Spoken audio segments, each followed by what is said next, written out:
The reason why I wanted this to be a podcast episode is I love whenever we will call a client or they'll call into the office and they'll say, hey, I need 20 grand. We're taking our family on a trip. I think a lot of advisors are like, I've heard horror stories about advisors like prying over stuff like that. Really? Well, I think a lot of them have a different model than us where they're very assets under management focused, where they don't want any assets to leave. Right. Whereas we're like, it should be a dream retirement, not a. It's always your money. Yeah. If you know, I celebrate those. The Joneses are buying a boat.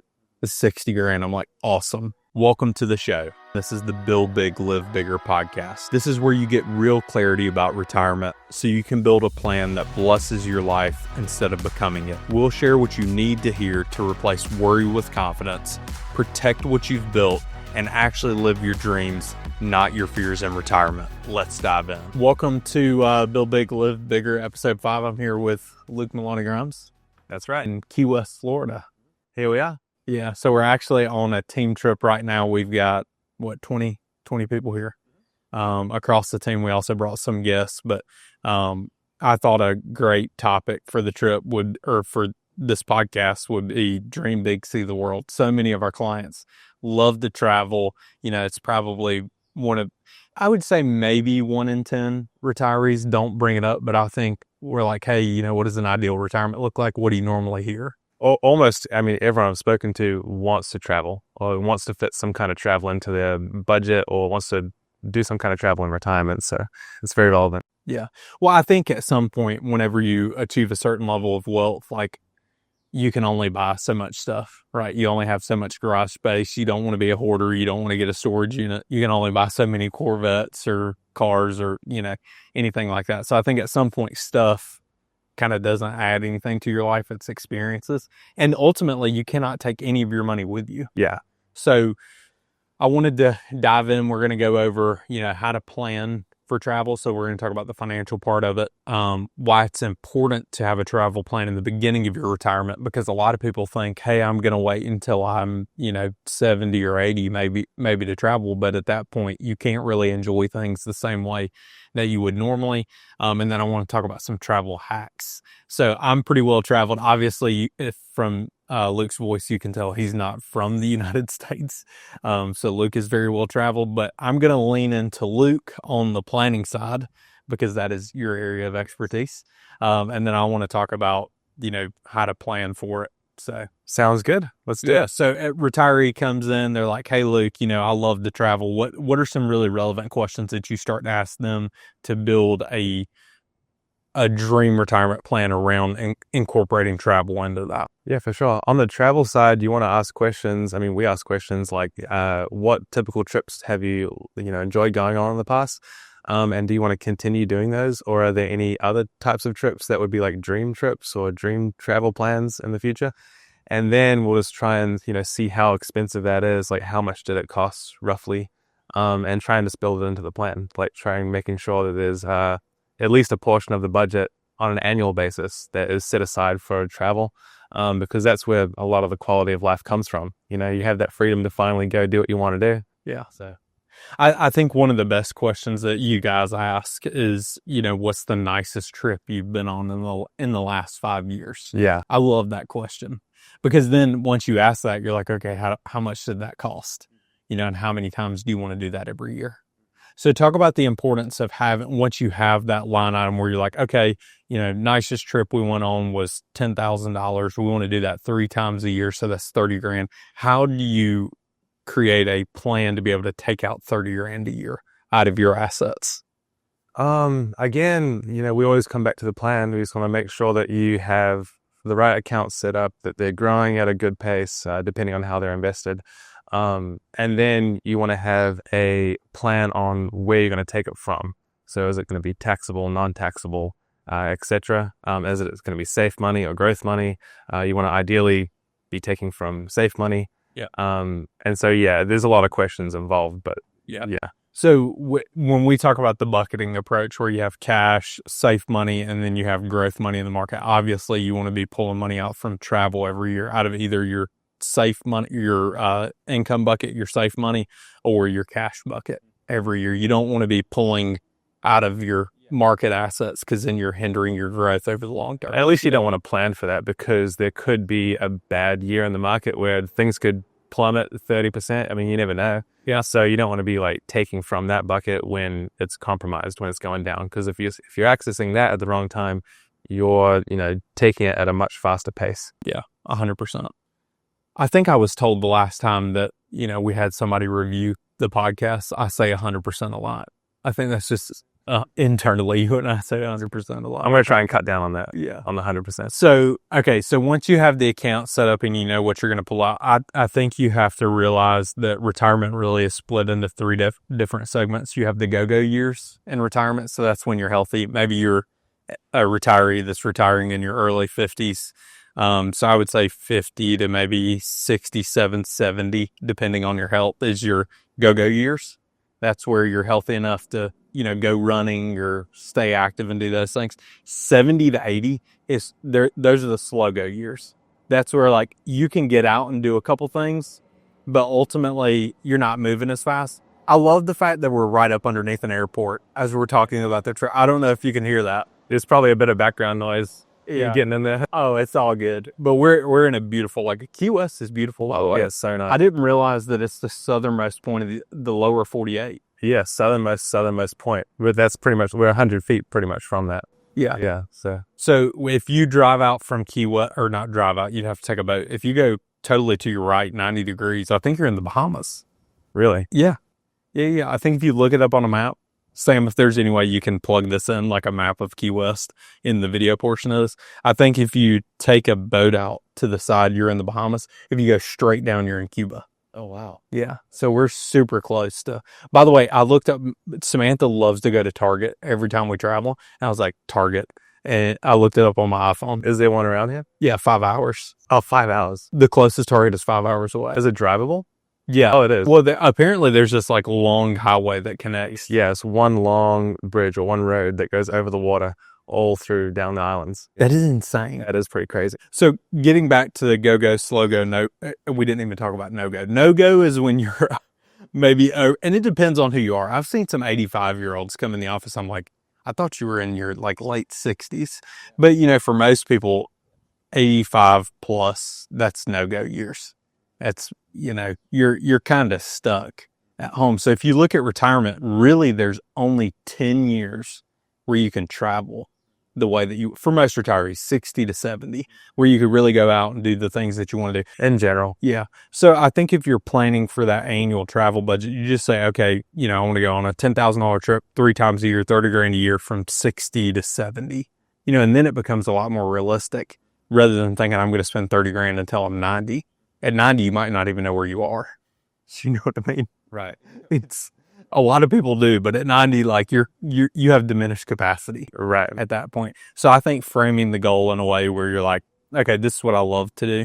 But I think that when you frame it around, the best trip we've gone on in the last 5 years, this is what it costs. Let's just do more of that. Don't think about the worst trip that you've gone on. I think that a lot of retirees, especially in South Carolina, tend to talk about Myrtle Beach and stuff like that. Yeah. That's great if that's your retirement goal. I don't want to spend a ton of time traveling to Myrtle Beach. You want to do something inspiring. You want to be excited. Yeah. Yeah. And you want to take your family on those trips. Yeah. Like I was saying, you can't take any of the money with you. So if you can't take it with you, why would you not do the things that you love with the people you want to do it with? Yeah, I agree. That's what financial freedom is, right? Yeah, I agree. So talk to us a little bit about your travels. What are some of your favorite trips? So K-Sky, my wife and I, some of our favorite places that we've been is Bali, for sure. We've been to Bali probably 5 times or so. And K-Sky's been there probably 8 times or more. It's one of her favorite places. She actually, for a little while there, opened up a travel company with her cousin where essentially she would take the market was for younger women. And basically they would sign up for a fully planned out trip to Bali, and so that they would take care of everything on that trip. That was for people that haven't traveled a whole lot but might be nervous to go to the other side of the world and travel. You don't know about safety, or you don't know how to maximize your time. So that was something that her and her cousin did, which was really cool. And there are other companies out there that can do that, but for for like a couple years, Case Guy and her cousin did that. That was pretty cool. Because then you have the opportunity to go, you're going to have fun, you're going to maximize it, and you don't need to worry about being safe or anything like that if you're going somewhere really remote and different. So that was pretty cool. But Bali, number one, was awesome. Also Australia. I go to Australia every now and then to visit my family in Perth. Yeah. So that's really cool. Like just below Bali, essentially. That's where a lot of my family is. And in New Zealand as well, doing road trips as well. That's pretty awesome. But I want to, like, some bucket list things I'd like to do is like doing a road trip around the States. Oh yeah. Yeah. Well, that'd be really cool. So I feel like you're a lot more internationally aware than I am. I haven't ever. I don't know. I haven't ever gone out of the United States. Now we have traveled all around the U.S. Oh wow, that's great. But mine and Samantha's favorite trips, I would say, Lake Tahoe. Yeah, we loved Lake. I have been to Lake Tahoe. It's beautiful. It's beautiful. Yeah. So that was definitely one of my favorites. We got a ski in, ski out. I love to ski. So we got a ski in, ski out house through a company called Wander. Okay. WANDER. Okay. And so if you're a professional or something, like maybe you're like part-time retired and you're an executive or high-level professional, the Wander houses have these amazing like workstations in them. So they all have standing desks, really nice camera setups, large curved screens, like multiple offices. They have saunas, steam rooms, all kinds of stuff. That's awesome. In them. But we got a ski in, ski out at Lake Tahoe. That was amazing. Yeah. Napa Valley is probably one of our favorite places to go. But the thing so California, I don't know why, I feel like has always been fun for us. Also the breakers in Florida. I think we go to the Palm Beach, maybe 3 to 4 times a year. What is it about Palm Beach that you like? The service. Okay. Like premium service. It's insane. Yeah. Yeah. They, in passing one time, which I never had a taste for this whenever I was like in high school. I never even knew what it was. I love beef tartare.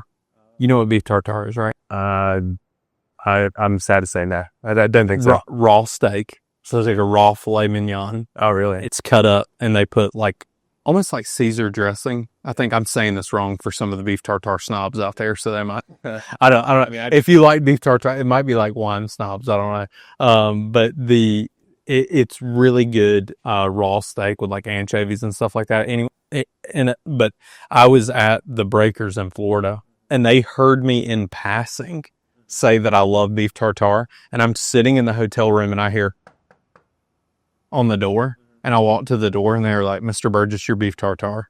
Like, it's just insane, an insane experience. Like, you don't ask for it. They just do it. I love that. I think I've learned a lot about our business from that. Like, and that's what we would aspire to. Yeah, for sure. Premium service. Yeah. Yeah. So, the Breakers in Palm Beach is probably one of our favorites. Awesome. But each time I've gone on a trip, and we've gone on a lot of investment company trips too, but the thing that I love to do, and we're actually doing today, so you don't even know what it is going on an excursion. I think if you take the time, like especially if a retiree, we're going to take their family, let's say, you're in your 60s, you're going to take your kids and your grandkids on a trip. I have found it to be so much fun to have a surprise excursion like included in the trip, just something where maybe your kids or your grandkids don't know what you're doing. But today we're going to go, and I'll get Sam to put video in the podcast of what we're actually going to do today. But I think going in and giving people an exciting experience within what we're doing is a really good idea.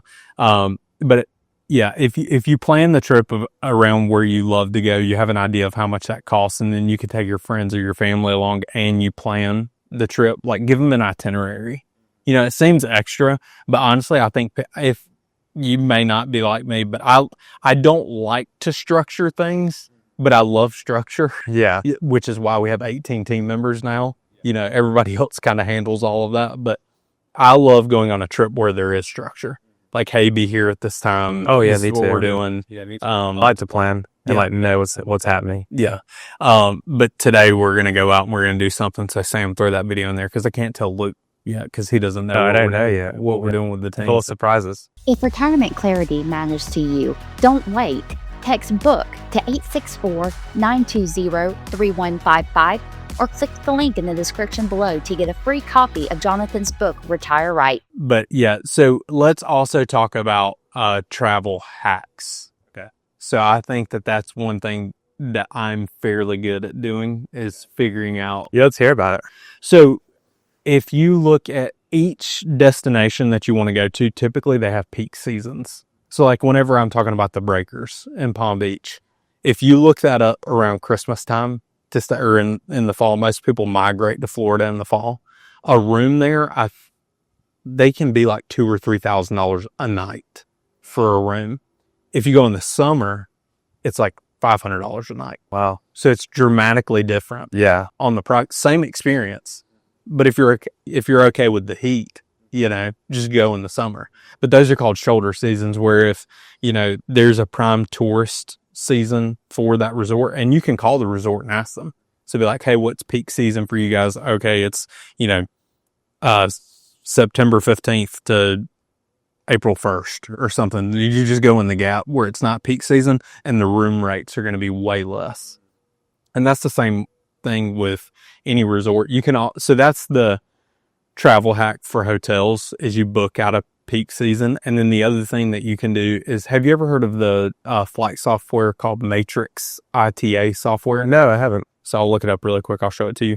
So Matrix ITA software is a flight software where you can go in and you can plug in every airport that's close to where you want to go. So ideally you get the shoulder seasons of where you want to go. So you know where peak season is not. And then you enter that time period, the slow season for that resort, into Matrix ITA software, which is the back-end software of Google for flights. Oh, I see. So I'll tell you the website so everybody on the podcast can hear it. It's matrix.itasoftware.com.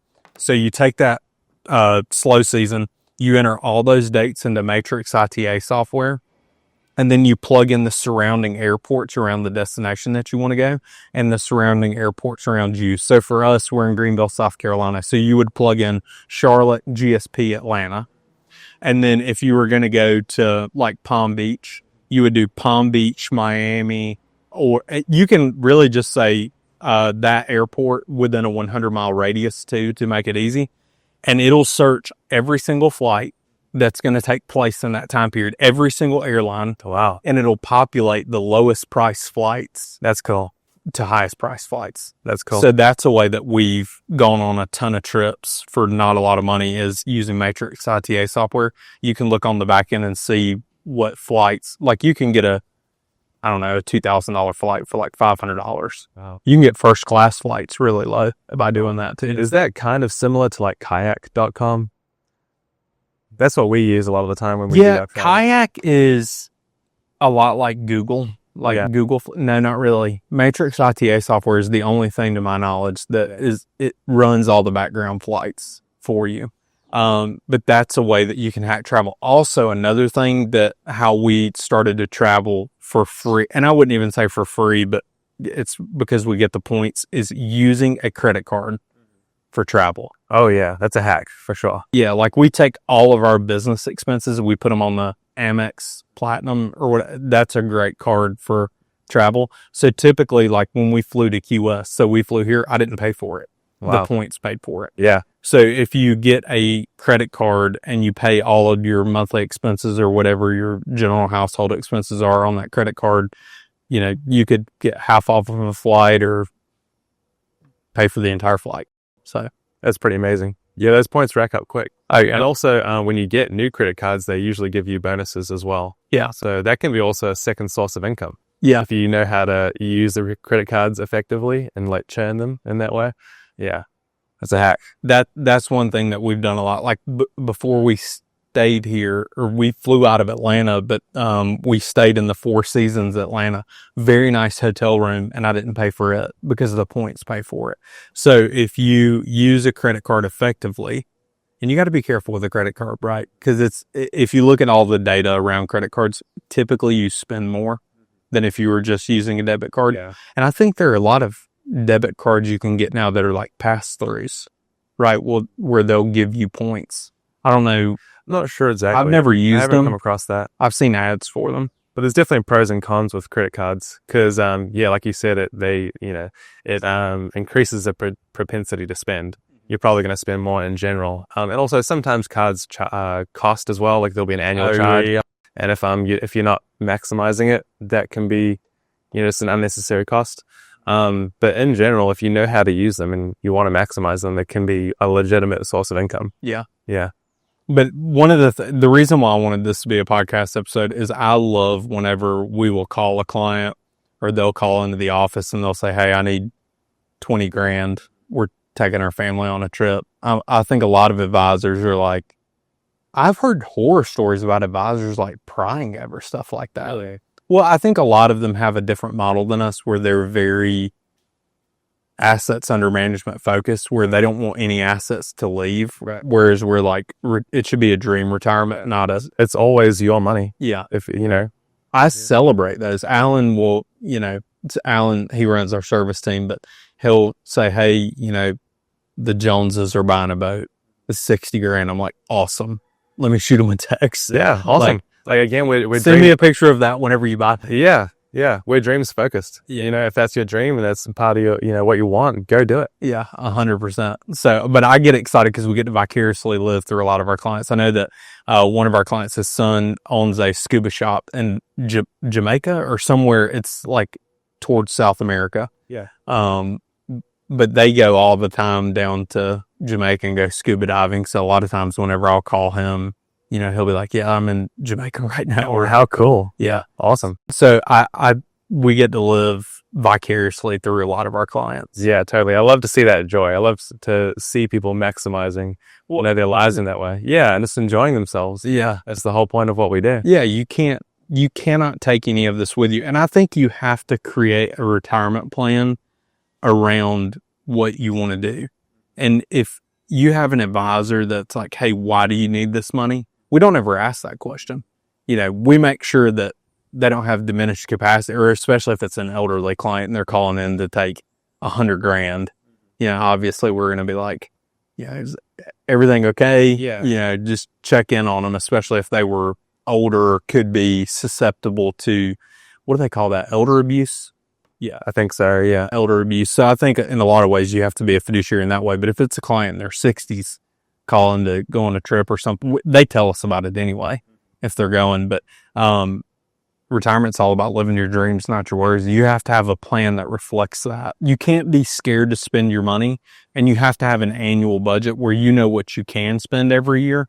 But it's so worth it. I mean, the investor in me likes to buy things that are probably going to appreciate, and that doesn't really happen when you put money into travel. But it's not just about money in this life. It's like when you take those trips, you can build memories for the rest of your life. And those stick with you for the rest of your life, and that can be worth so much more than an extra 50 grand laying around. Yeah. And and I know we said 10,000, you want to go on a trip, let's say it costs 10 grand, you want to do that 3 times a year. A lot of retired clients can't afford to do that. I remember whenever my grandparents would travel, they didn't have money like that. But I remember going with them to the campground, and they had a camper that they loved. It was paid for. And, they would always invite us up to Pigeon Forge. They'd be like, we called them Mommy and Poppy, but Mommy and Poppy are up at the camper. Let's go to the camper. And we'd ride up there. And I had a blast as a kid. Like, I will never forget those memories of being out there by the river, fishing with my grandfather. Yeah. How valuable is that, in your life? It's not quantifiable, but it's it's just, it's so valuable. Yeah. It doesn't have to be a 5-star hotel. Yeah. It's all about creating memories with the people that you love, because that's what they're going to remember. They'll remember if you left them a 6-figure inheritance or a 7-figure inheritance, sure. But ultimately, I think it's more impactful how they see you on a day-to-day basis, and you do those things with them.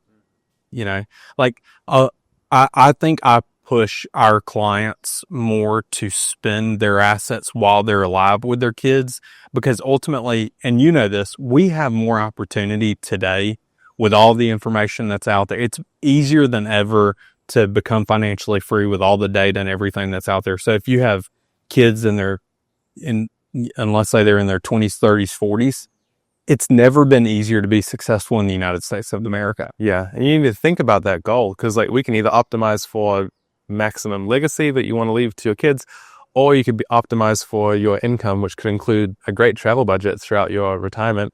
But a lot of the time, leaving a massive, massive nest egg to your kids may just not be necessary, because there's so much opportunity for, younger people to move up, in America, especially. I agree with that. And if I look at the way that my grandfather did it, because he's the only one that's actually passed away, my parents are still here. But I would much rather have those memories than money. Yeah. 100% all day. Like, he didn't leave a massive amount of money, but that's okay, because I have the way that he, showed me how to be a young man, and how to be around my family. And I think that's so much more valuable than a monetary amount. I agree. I think something to take out of this podcast is to, if you're going into retirement, to really reflect on what really matters to you. What do you want to be known for? Yeah. Like, what really matters to you and what is important to you? Is it just saving a certain dollar amount for your kids, or just seeing it in the bank account or in the brokerage account? Or do you want to, try and optimize those experiences and really enjoy that and share that with your family? There's no right or wrong answer. Yeah. But, it's a time to reflect on what do you really want. Awesome. Well, I think this is our shortest episode of the Build Big, Live Bigger podcast. Hope this was helpful to you. If you've been putting off, going on trips with your friends or your family, just go do it. Yeah. Pull the plug. Have the right advisor. Have somebody who's got your back. With the right plan in place. Yes, Luke's the planning guy. Yeah, don't listen to this and go spend your nest egg going to Bali. But spend it all at once and blow it. But systematically done every time. That's the key. I agree. Thanks, man. All right. Appreciate you as always. Let's go have some fun. It's 11 o'clock in the morning. We're leaving for this trip at 12:50. Just enjoy our vacation. Yeah, cool. Thanks, guys.